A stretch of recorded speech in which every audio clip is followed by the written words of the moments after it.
Hello everyone, welcome to online classes. Today I will teach you poem number 8 on killing a tree. This poem is written by जेव पटेल।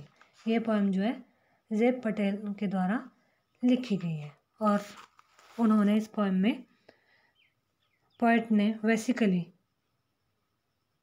जो इस में कहा है वह poet कहना चाहते हैं। पोएट क्या है, हमें सेंसिटिव एंड इमोशनली फील करवाना चाहते हैं कि हमें जो है ट्री को नहीं काटना चाहिए।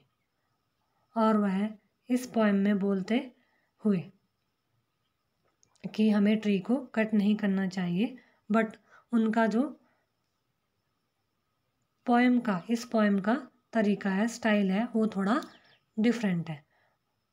वह पोएम में ऐसे बताएंगे, मतलब पोएम में वो हमें इस तरह से बता रहे हैं कि मानो कि ऐसा लग रहा है कि वो हमें ट्री को काटने का सही तरीका बता रहे हो, लेकिन उनका जो मोटिव है वह क्या है कि हमें जो है ट्रीज़ को कट नहीं करना चाहिए। जब वो पोएम पढ़ेंगे उसमें पोएट कहता है कि उसमें जब हम ट्री को कट करते हैं या आप किसी भी ट्री को करते हैं तो उसमें से जो स्वैप निकलती है, उसमें से जो है गौन सा निकलता है, पानी सा निकलता है, उससे वह किससे ब्लड से रिलेट करता है। और इसमें वह क्या है बताता है कि हमें ट्री को क्या है बिल्कुल जड़ से उखाड़ना चाहिए, तभी जाके जो किलिंग मतलब वह पूरी तरह से ख़त्म हो जाएगा, नहीं तो ट्री को हम पूरी तरह से ख़त्म नहीं कर सकते। तो इनका डिफरेंट तरीका है, बट उनका मोटिव है कि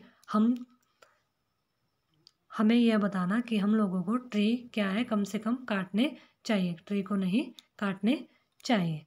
अब पोएट का जो डिफरेंट तरीका वो हम इसमें पढ़ते हैं कि पोएट ने कहा क्या है। तो लेट्स स्टार्ट द पोएम।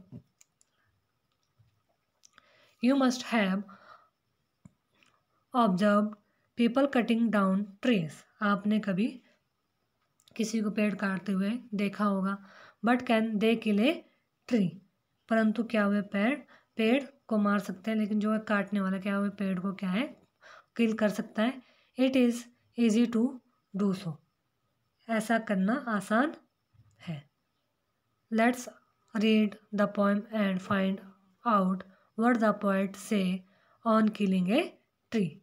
अब हम पोएम को स्टार्ट लाइन बाय लाइन पढ़ते हैं और इसमें पता लगाते हैं, देखते हैं कि पेड़ को मारने के बारे में जो पोएट है वह क्या कहना चाहते हैं। It takes much time to kill a tree, not a simple job of the knife will do it. It was grown, slowly consuming the earth, rising out of it, feeding upon its crust, absorbing years of sunlight, air, water, and out of its leprous hide, sprouting leaves. तो poet कहता है it takes much time to kill a tree. यह वृक्ष को मारने का वृक्ष को मारने में बहुत ज़्यादा मच टाइम लगता है, ज़्यादा समय लगता है। Not a simple job of the knife will do it, और चाकू के द्वारा मतलब जो साधारण चाकू है प्रहार करके इसे मारना आसान काम नहीं है। It has grown slowly consuming the earth, यह धीरे धीरे भूमि का प्रयोग करके इसमें उगता है और बड़ा होता है।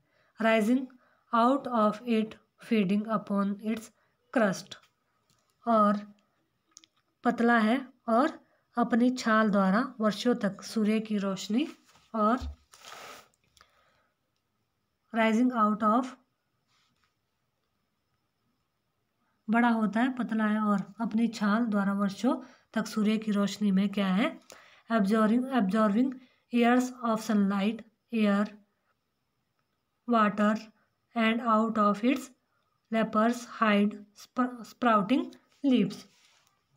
और क्या है सूर्य की रोशनी, हवा और पानी को अपने अंदर लेता रहता है और अपनी रंगीन टहनियों से पत्ते जो इसकी काट दी गई उससे अपने लीव को बाहर निकालता है। यहाँ पर इस अवतरण में कवि ने मानव तथा वृक्ष में क्या है समानता को दर्शाया है और उन्होंने कहा है कि बावजूद मानव तथा विरोधाभास होने के बावजूद मानव तथा वृक्ष में क्या है समानता प्रतिलक्षित होती है, मतलब स्प्राउटिंग लीव्स अपनी लीव्स को जो है फैलाता है। So hack and chop but this alone won't to do not so much pain will to do it the bleeding dark will heal and from close to the ground will rise curled green twigs miniature bow which is unchecked will expand again to former size। इसमें अगले stanza में कभी कहते हैं कि so hack and chop but this alone won't do it, कि इसलिए इसे भद्दे तरीके से कुल्हाड़ी के बाहरी प्रहार करके इसको क्या है हैक चॉप से इसको हैक करो करके काटो, परंतु केवल इससे काम चलने वाला नहीं है। Not so much pain will do it, इतना ज़्यादा दर्द होने से इसको फर्क नहीं पड़ने वाला है। The bleeding bark will heal and from close to the ground will rise curled green twigs, रक्त निकलते हुए तने का घाव भर जाएगा और जमीन के निकट से तिरछी हरी टहनियाँ फिर से बाहर निकल आएगी और उठ खड़ी होगी, मतलब जो कर्ल्ड ग्रीन ट्विग्स उसकी साइड से बाहर निकल आएगी। Miniature boughs which if unchecked will expanded again to former size, छोटे छोटे तनों को यदि रोककर नहीं रखा गया तो यह फिर से बढ़कर अपने पुराने रूप में आ जाएगा। इसकी छाल से चाकू के घाव समाप्त हो जाएंगे और जो नए पत्ते आएंगे वह क्या है नई लहर होगी, उनमें एक नई लहर होगी। और कवि ने यहाँ पर वृक्ष काटने वालों को क्या किया है, उनको निंदित किया है कि हमें वृक्ष जो है नहीं काटने चाहिए। No their root is to be pulled out of the encroaching earth, it is to be roped, tied and pulled out, snapped out।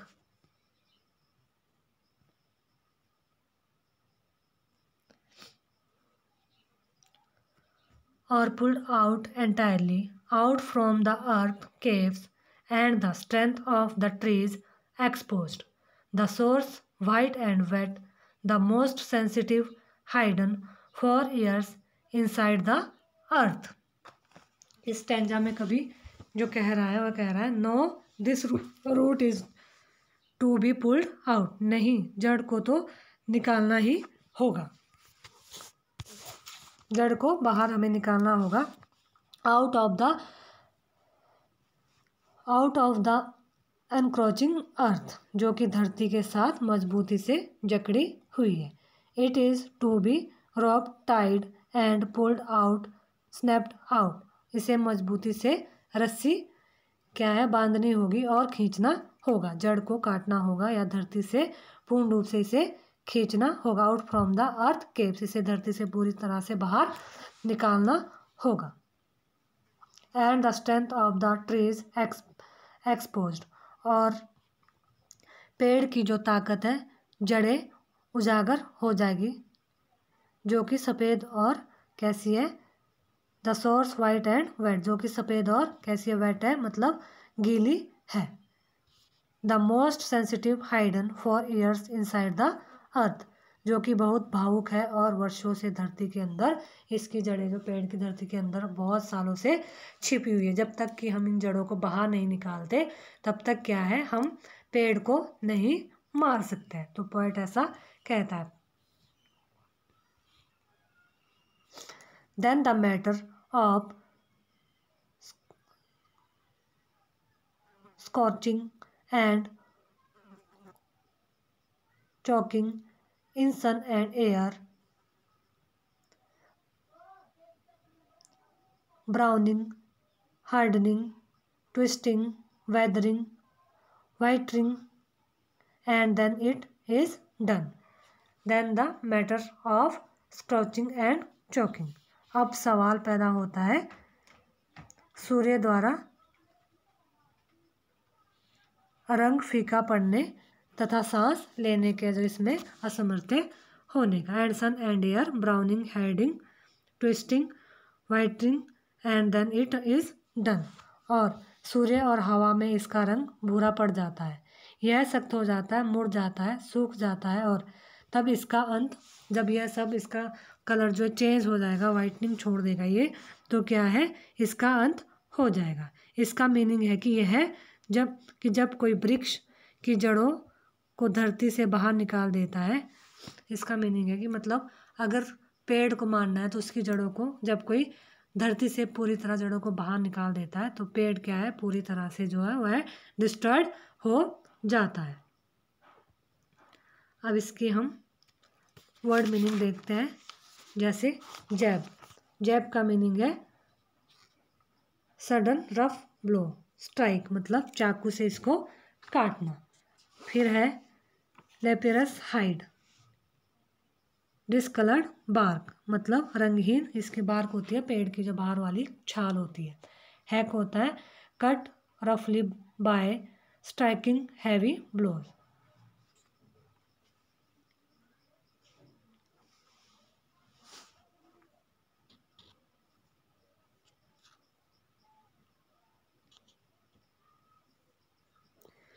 मतलब तीक्ष्ण, इस पर बहुत ज़्यादा प्रहार करना। Anchoring earth, trees are held securely with the help of the root in the earth मतलब जो जड़ें होती है वह क्या है, भूमि में वृक्ष की जड़ें को की सहायता से जकड़ना मतलब भूमि को क्या है, ये टाइट करता है। अब है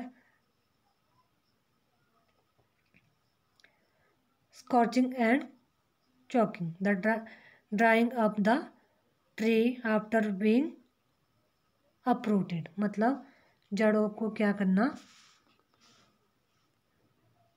जड़ों को पूरी तरह से डिस्ट्रॉयड कर देना। और चॉकिंग अनेबल टू ब्रेथ्स, सांस रुक जाना, चॉकिंग है इसकी सांस रुक जाए। और स्क्रॉचिंग है सूर्य द्वारा झुलसा मतलब पूरी तरह से इसको जला देना ताकि यह क्या है, पूरी तरह से नष्ट हो जाए। स्नैप्ड आउट है चॉप्ड आउट मतलब इसको पूरी तरह ख़त्म करना, कुल्हाड़ी से टुकड़े टुकड़े करके इसको फेंक देना। तो ये थी हमारी poem number 8 on killing a tree.